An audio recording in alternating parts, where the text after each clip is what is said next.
మొదటి అధ్యాయంలో 3-4 వచనాలు కలిసి ఉన్నాయి. ఆయన దేవుని మహిమ యొక్క తేజస్సు, ఆయన తత్వం యొక్క మూర్తిమంతం అంటే రూపం. తను ఆయన రూపం మూర్తిం అంటే అక్షం ఆయనేనండి. మూర్తిం అంటే ఆయన రూపమే, మూర్తిం అంటే ఆయన బొమ్మ, ఆయన రూపమే, తండ్రి రూపమే యేసు ప్రభు వారు. చాలా అంతవరకు మీరు తీసేలో పరిచిపోతారు. మీరు అలసిపోకుండా రెండో భాగంలోకి వెళదాం. ఇది తండ్రి అయిన దేవుని యొక్క పరిపూర్ణతను జ్ఞాపకం చేస్తున్నాం. మనం ఇంటికి పోండి, చక్కగా మరలా ఈ వచనాలు ధ్యానించండి. ప్రభువా, నువ్వెలా పరిపూర్ణుడవో నన్ను కూడా పరిపూర్ణుడుగా నువ్వు చేస్తావని నువ్వే చెప్పావయ్యా. మత్తయి సువార్త 5:48లో నువ్వే నన్ను పరిపూర్ణుడిగా చెయ్యి. నేనైతే అలాంటి బిడ్డను కాదు. పాపం ఎక్కడ ఉంటే అక్కడ నేను తినాలి త్రాగాలనుకునేవాడను. నేను మంచోడిని కాదు. పౌలు అపోస్తలుడు సేవా జీవితం తర్వాత ఒక పదం వాడాడు. లాస్ట్ పత్రిక రాసేటప్పుడు 2 తిమోతి 2వ అధ్యాయంలో ఏమన్నాడంటే, నా శరీరమందు మంచిది లేదనే 30 ఏళ్లకు రోమపత్రిక రాశాడు. కానీ తిమోతి పత్రిక తిమోతికి రాసేటప్పుడు అంటాడు, మనము నమ్మతగని వారము. కనుక ప్రభువా, నమ్మదగని వాడని అంత గొప్ప సేవ చేసిన పౌలే అనగా నేనెంత మాత్రపు వాడను, నేనెంత మాత్రపు దానను, నేను కూడా నమ్మదగిన వాడను కాదు. కనుక నన్ను నువ్వు పరిపూర్ణుడుగా చేస్తాను అన్నారు గనుక నన్ను చెయ్యి. నాకు కూడా ఆశ ఉన్నది, నేను పరలోకంలో ఉండాలి, నీ ప్రక్కన కూర్చోవాలి, నీ కుడి పక్కన ఎడం పక్కనే కూర్చోవాలి, నీతో నేను ఉండాలి అని చెప్పి మనము ప్రార్థన చేయాలి. ఆయన అన్నాడు అనంటే నీతిగల నా నోటి మాట బయలుదేరి ఉంది, అది వ్యర్థము కాదు. ఆయన అన్నాడు నిన్ను నన్ను పరిపూర్ణంగా చేయాలని. ఇప్పుడు ఆయన మాట ఆయనకి అప్పచెబుదాం. ప్రభువా, నీతిగల నీ నోటి మాట బయలుదేరి ఉన్నది, వ్యర్థము కాదన్నావు గనక నన్ను పరిపూర్ణముగా తయారు చేయి, నన్ను పరిపూర్ణుడుగా తయారు చేయి. ప్రార్థన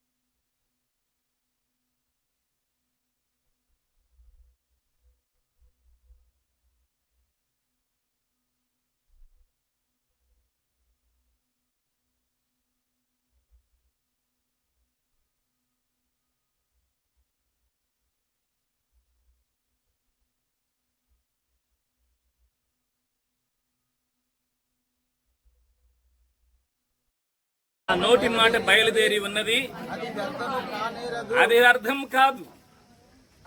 నీతిగల అంటే ప్రభు ఏం చెప్పాడు, ఏం మాట ఇచ్చాడు? నేను పరిపూర్ణుడు గనక మీరును మాట ఇచ్చాడు గనక ఆ మాట వ్యర్థము కాదు. ఆయన మనల్ని పరిపూర్ణులు అవ్వాలని ఆశించాడు గనక ఖచ్చితంగా పరిపూర్ణులం అవుతాము. ప్రభుని అడగాలి. అట్లా యాకోబు 20 ఏళ్ల తర్వాత, అయ్యా నన్ను క్షేమంగా తీసుకుని వస్తానని మా మామగారింట్లోంచి తీసుకొస్తా మాట ఇచ్చావు కదా, సెలవిచ్చితివే. ఆదికాండం నీవు సెలవిచ్చిన మాట నెరవేర్చు ప్రభు అని చెప్పాడు. ఆదికాండము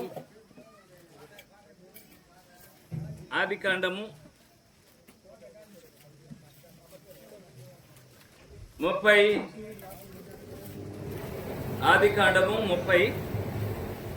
అధ్యాయం. ఆదికాండము 32వ అధ్యాయం. మనందరం కలిసి 9వ వచనం చదువుదాం. నా తండ్రి అయిన అబ్రహాము దేవా, నా తండ్రి అయిన ఇస్సాకు దేవా, ఈ దేశమునకు బంధువుల యొద్దకు తిరిగి వెళ్ళుము. నేను నీకు మేలు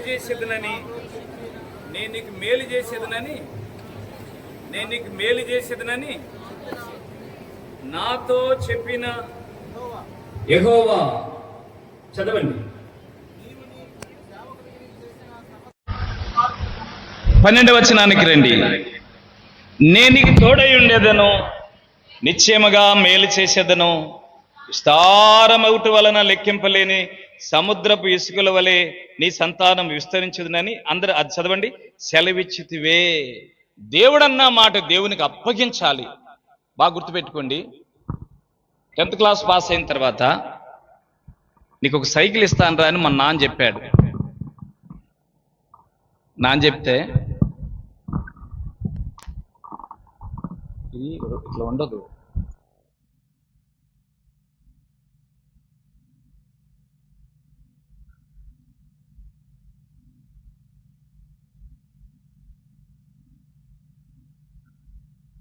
నీకు ఎట్ సెట్ అయింది.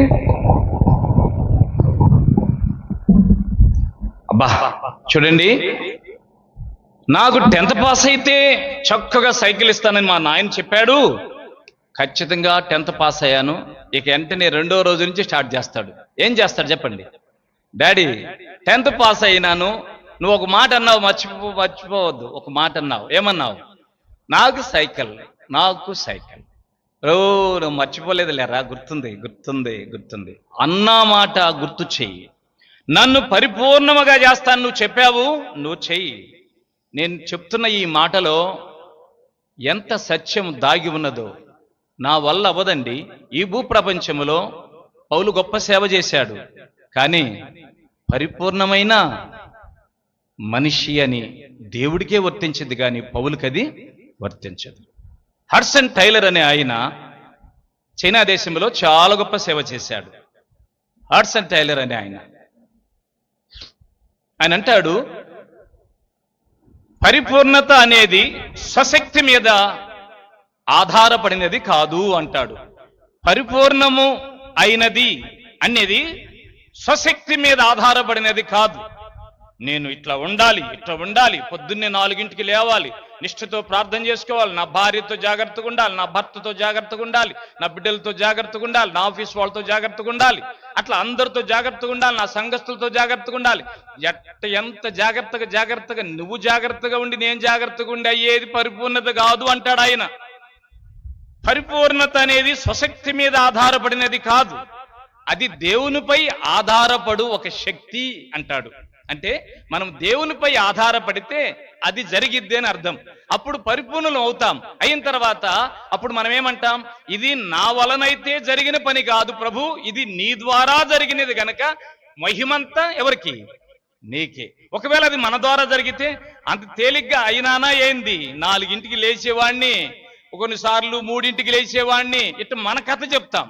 మన కథ చెప్పి నేను గొప్పవాడిని అయినాను, గొప్పదాన్ని అయినానని చెప్పి మన వచ్చిన వాళ్ళందరికీ ఇక దేవుడి పరిపూర్ణత, దేవుని పరిశుద్ధత, ఆయన మనల్ని గొప్ప స్థాయిలో తెచ్చాడు అది చెప్పం మనం. నేను ఎంతో ఈ అంత్య దినాలలో సాక్ష్యాలు వింటుంటే దేవుడిని ఎంతగా తక్కువ చేసి మాట్లాడతారంటే, ఆయన లేకుండా ఇది మేం చేసినాం. కనుక వాక్యం వింటున్న బిడ్డలారా, మన తండ్రి అన్న మాట మనం తండ్రి ఒడిలో వేద్దాం. ప్రభువా నన్ను పరిపూర్ణంగా చెయ్యండి. ఇంకా కొంచెం ముందుకెళ్ళిపోదాం, టైం చాలడం లేదు. ఇప్పుడు బైబిల్ చరిత్రలో కొంతమంది పరిపూర్ణత లేని వాళ్ళు ఉన్నారు. ఏ విషయాలలో వాళ్ళు పరిపూర్ణత లేని వాళ్ళో చూడండి.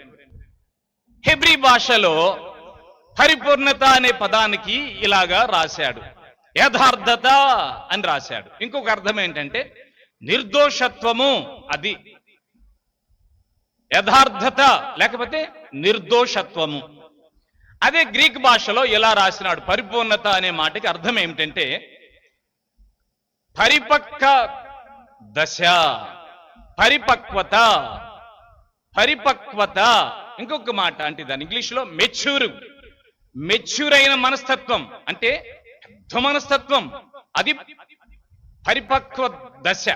అన్ని విషయాలు విని ఎవరితో ఎలా కొంచెం ఎవరు పెద్దగా మాట్లాడే ఆగరా, కొంచెం ఆగరా, ఎగరబాగరా, కొంచెం ఆగు సిస్టర్, నువ్వు కూడా కొంచెం ఆగు.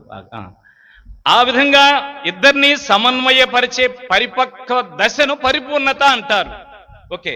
మూడవది, ఇంగ్లీష్ భాషలో పరిపూర్ణత అనే పదాన్ని పర్ఫెక్ట్ అనే పదాన్ని వాడాడు. పర్ఫెక్ట్ అంటే పరిపూర్ణత. అంటే ఇంగ్లీష్లో ఏమంటాడంటే పర్ఫెక్ట్ అంటే చూడరా, అరికాలు మొదలుకుని నడినెత్తి వరకు అవయవాలలో ఎంట్రుకలో కూడా లోపం లేనివాడు అబ్షలోము. అంటే ఏ లోపము లేని వాణ్ణి పర్ఫెక్ట్ అంటారు. అది ఇంగ్లీష్ చెప్తుందన్నమాట. పరిపూర్ణమైన అవయవాలు, పరిపూర్ణమైన అందం కలిగిన వాడు, పరిపూర్ణమైన ఎంట్రుకలు. కొంతమంది చక్కగా అందం ఉండిద్ది, బాడీ అంతా బాగుండిద్ది, ఎంట్రుకలు మాత్రం ఇంతే జాన ఎంచవేక. అప్పుడేమంటాం? ఎంట్రుకలు పెద్దగా లేవు అంటాం. కానీ అరికాలు మొదలుకు నడినెత్తి వరకు అన్ని అవయవాలలో పర్ఫెక్ట్.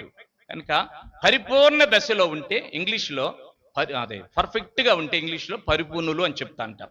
హెబ్రీ భాషలో యథార్థత లేకపోతే నిర్దోషత్వము, గ్రీక్ భాషలో పరిపక్వ దశ, అది పరిపూర్ణత.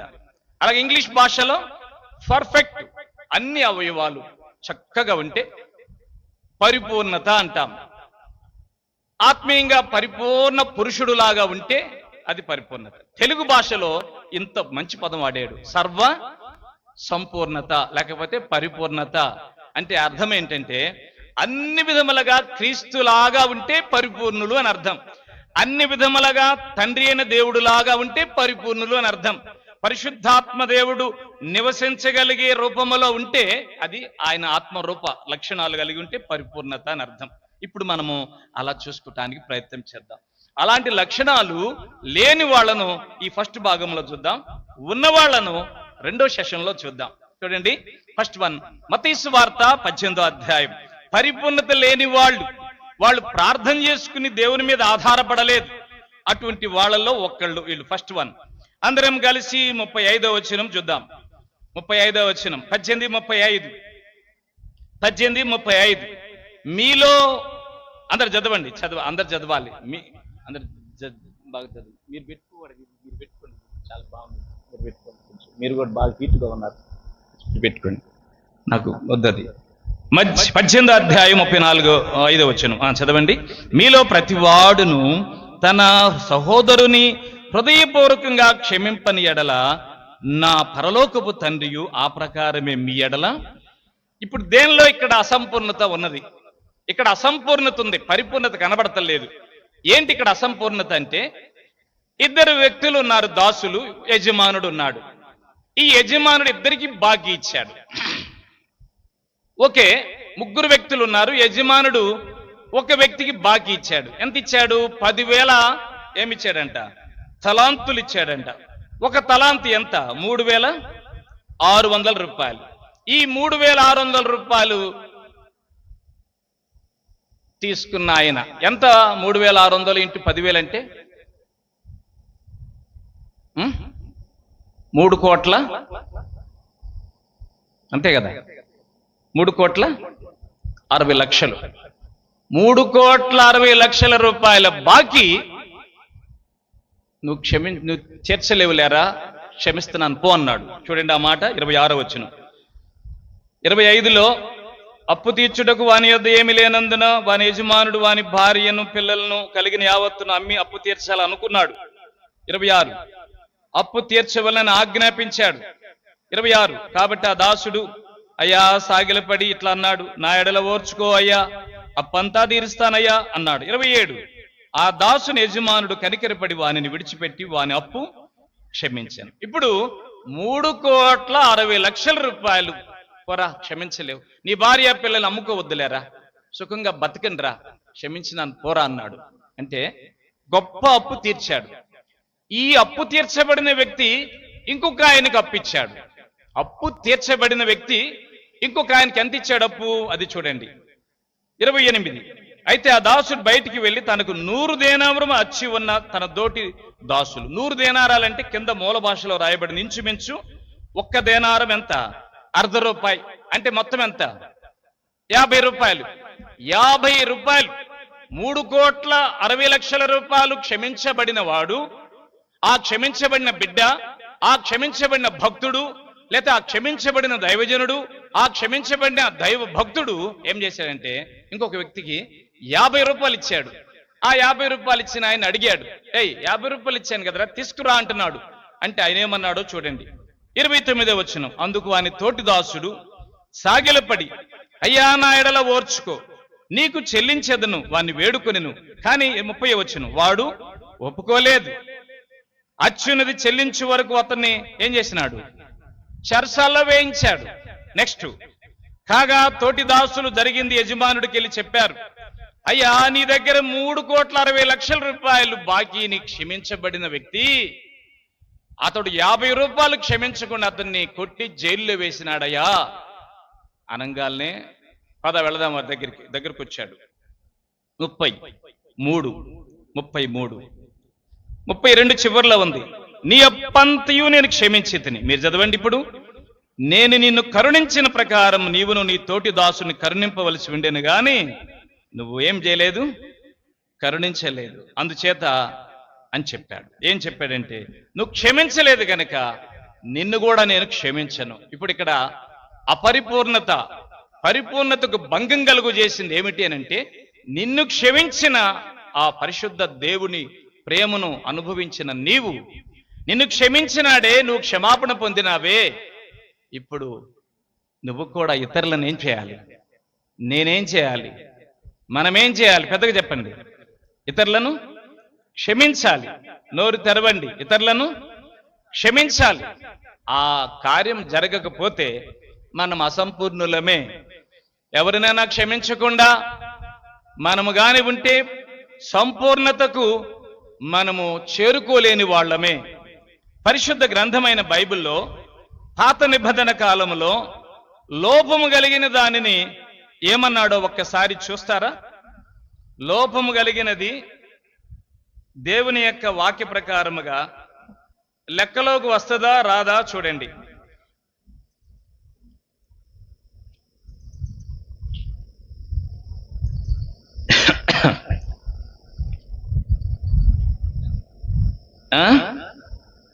పెద్దగా చెప్పండి. ప్రసంగి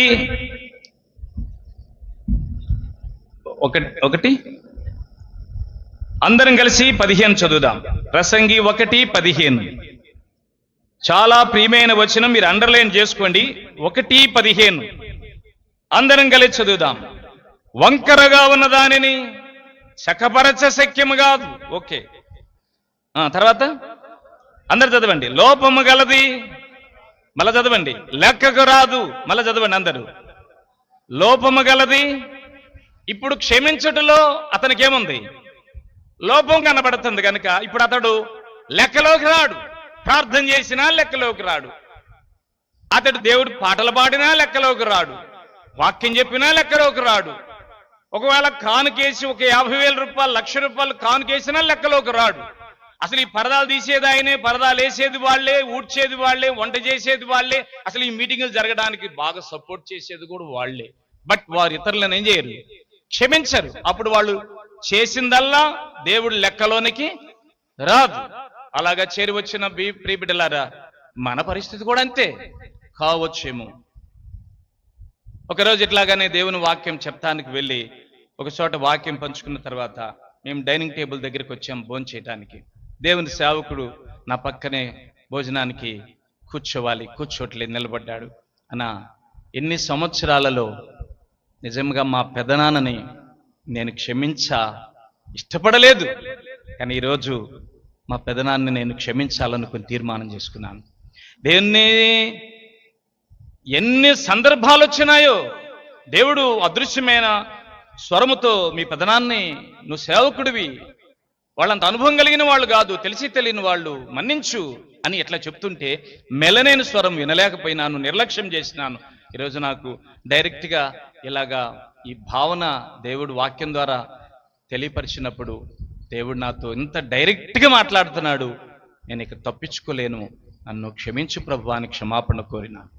ప్రభు బిడ్డలారా, సేవకులమైన మేమైనా, విశ్వాసులమైన, సంఘ పెద్దలు ఎవరైనా ఈ క్షమించే మనసు లేకే సంఘాల్లో సమస్యలు, కుటుంబాల్లో సమస్యలు, వ్యక్తిగత జీవితాల్లో సమస్యలు, మంచి మనస్సాక్షిని పాడు చేసుకునే సందర్భం కనుక అసంపూర్ణతకు అడ్డుపడుతుంది. ఇక్కడ ఇతని దగ్గర లోపమన్నది, ఇతని దగ్గర లోటు ఉన్నది ఏంటంటే క్షమించే మనసు లేదు.